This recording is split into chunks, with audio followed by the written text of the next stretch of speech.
And yes, in case anyone is wondering, with all these bottles out in your yard, it might look kind of dumpy for a while till you transplant them. But luckily, my neighborhood sucks and I don't have to worry about that. Hey everybody, what's up? I'm back in my kitchen and I get a lot of questions about winter sowing. I ain't no expert, I'll be first one to say that. If you are a total beginner winter sower, all it is a way to start your seeds.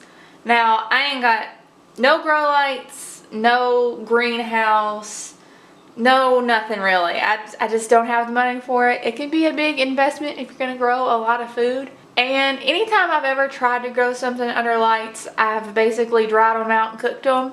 So it's not a good plan for me. So this is what I do. So basically the whole idea is to use recycled containers as little mini greenhouses to start your seeds in. The great thing about this is that you can do it really early in the season for the most part and still have pretty good results. So basically all you do is make a few cuts. I cut around here. That way I won't have too much space to fill up with soil, and leave a little hinge, I don't know, like right here or something, just so that it can open and close. I like to put my drainage holes in the bottom, about right there, maybe 3 per bottle or something like that. Just depends on your container. I have a video showing how I cut one of these open that I'll put a little box for right here or something. Another question I get a lot is, do you put the caps back on? No, I leave the caps off all the time. Just leave them off. Let me think. Another question I get is, what kind of containers can I use? You can use any container that's clear or somewhat clear, like a milk jug or something like that. In the past, I've used some really shallow containers, and that did not work out good at all. It didn't work out well at all. So I definitely recommend deeper containers like these 2-liter bottles and milk jugs and things like that, because you can get more depth and things aren't going to freeze and dry out and cause you problems. I've literally been saving 2-liter bottles from every party at work that they've had. It is borderline offensive how many 2-liter bottles I have down in the basement ready to use. Alright, so here's my bottle that I've cut. You can see I made a little hinge here. I've got my drainage holes in it, and I've just filled it a few inches with potting soil. You don't have to use potting soil. You can use whatever you want. I just use potting soil because it's easily accessible here. A whole bag will do a whole ton of containers, and I won't have to worry about mixing stuff together and all that. Now technically this is super easy. Today I'm going to plant the Bee Haven Pollinator Salvia mix. I've never grown this from winter sowing, but since it's a salvia, I can assume that it'll do pretty well if I plant it right now, because I have planted a bunch of different salvias this way. And all I'm going to do is sprinkle the seeds on top. I'm going to surface sow them. I'm not going to cover them. You can cover them if you want, I guess. I personally never ever ever cover my winter sowing, and it always does good for me. I don't know, you do what you want. I am not here to tell you how to do this. I am just sharing my experience with you. I don't know how to do this. So I'm literally just sprinkling a couple seeds into the jug. Now I probably planted about, I don't know, 20 seeds in there, and that's really probably too much. Another thing, I like to make sure that I don't overcrowd the containers. That's something I've done in the past, and it can be a real pain in the butt. When you overcrowd the containers, you can potentially end up with this big root tangled mess that you can't separate, and it's really a disaster. So go easy on the seeds, okay? They'll probably germinate, and don't worry about it. Just go easy. Now that I've sprinkled my seeds in, all that there is left to do is to put the top back on and put it in place with some duct tape. Wrap it all the way around, make sure there's a little seal, and we're good to go. Actually, no, don't forget to label this. So I'm going to label this just salvia mix. And then I'm going to put the date. I don't know what today's date is. Oh yeah, it's Friday the 13th. Isn't that fun? Now, a lot of people will write all over this thing on the bottom, on the tape, write what it is, because this is going to come off. Personally, I've never had the permanent marker come off, but I do think you need to know that that's a possibility. So always have some kind of a backup plan to know what these are.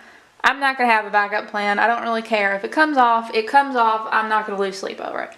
But some people really do care, so keep that in mind. So another question that I get pretty frequently is, what kind of seeds can I winter sow? And that's pretty vague, and I would say almost anything really. It just depends. You gotta kind of know a little bit about what you're trying to grow first. For example, in January, I'm not gonna winter sow zinnia seeds because I know they're not gonna do well. They are a summer annual and they like the hot weather, and it is not time. When it is too cold, even if they do germinate in some kind of weird winter pattern, like yesterday it was 70 here and now it's 21. I don't know. You tell me.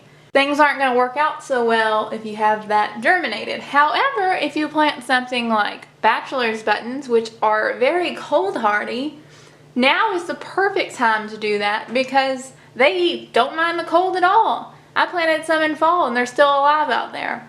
So that would be a good candidate to plant now. Other really good candidates for winter sowing in January would be like perennials, perennial flower seeds. A lot of perennial flowers need cold to germinate, so that would naturally occur inside the little bottle here, and you wouldn't even have to worry about sticking them in the fridge or doing all that other stuff. I always like to make sure and look on the back of the seed packet.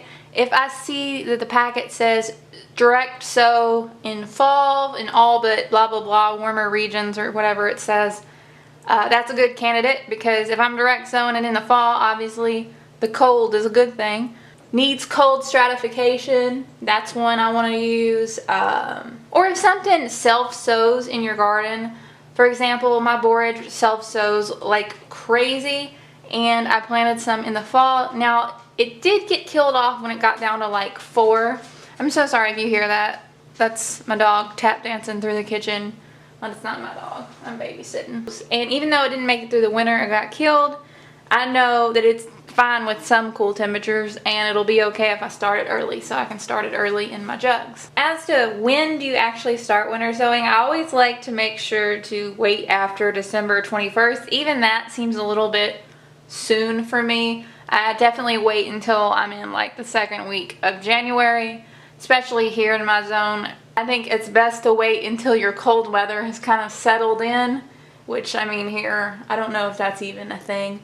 After you've finished all of your more hardy plants, you can definitely move on to things that are a little less tolerant of the cold. For example, in March is usually when I start things like my tomatoes, which do really well. Peppers don't really seem to do very well using this. I usually just go ahead and start these inside. But a lot of times I think people get stuck in the mindset, oh, that's for flowers.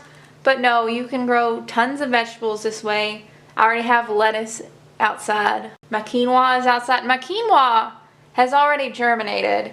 I don't know how to grow quinoa. I've been trying. And it's too hot here, but it apparently gets too cold here to grow it unprotected. I tried in fall and it died. So we'll see what happens this year with quinoa. That's another story. The thing about starting these seeds that are real tender is that if there is a frost, you need to cover up your bottles with a sheet or a blanket or something. Because even though they should technically be fine, I don't ever like to take that risk, especially if I've started like tons of seeds outside. Another thing to note is that this can be absolutely great if you want to succession plant things. For example, I don't just start a jug of spinach in January and say, alright, that's enough for the spinach. I'll start a jug January whatever, and then I'll wait 2 weeks, and then I'll start another jug of spinach, and then I'll wait again and I will start another jug of spinach. All this stuff doesn't have to happen in one planting. Here's one bottle, here's 40 seeds in a bottle. No, don't do it like that. No, don't. Get your money's worth. The whole point of this is to be able to grow tons and tons of food and flowers, and to do it on a minimal budget, as cheaply as you can, with as little effort as you can. Really, the main effort of everything comes from the time when you have to start transplanting things into the garden. Great looking transplants into the ground. It makes me feel good, like I know how to do something. A lot of this information really is subjective, just depends on what zone you're in. I'm in zone 6, more like turning into zone 7, and this works really great for me. So, of course, if you're further north, you'd have to adjust the months and the dates and make it fit your frost and your snow and your cold and all that. Or if you're further south, you might have to, I don't know. I don't know how this would work if you were a little bit further south. I'm sure it does work, just differently. I don't know. Somebody asked about how often do you have to water this. Personally, during the winter and everything, I don't water it. I don't water it at all. But again, you have to keep in mind, I live somewhere that gets over 66 inches of rain a year. If you live somewhere that only gets 3 inches of rain a year, chances are you're probably going to have to water these things. So, I mean, just the obvious, keep an eye on them, make sure they don't dry out, and when you water them, be careful, make sure you don't flood anything.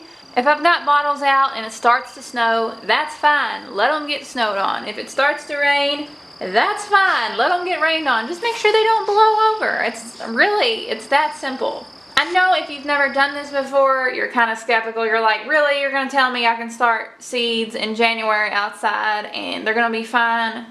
I know. I had the same thought. It's alright. Don't worry. You ain't alone. I thought the same thing, and lo and behold, I'm growing stuff I could never germinate before. Who knew, right? I think that's about it.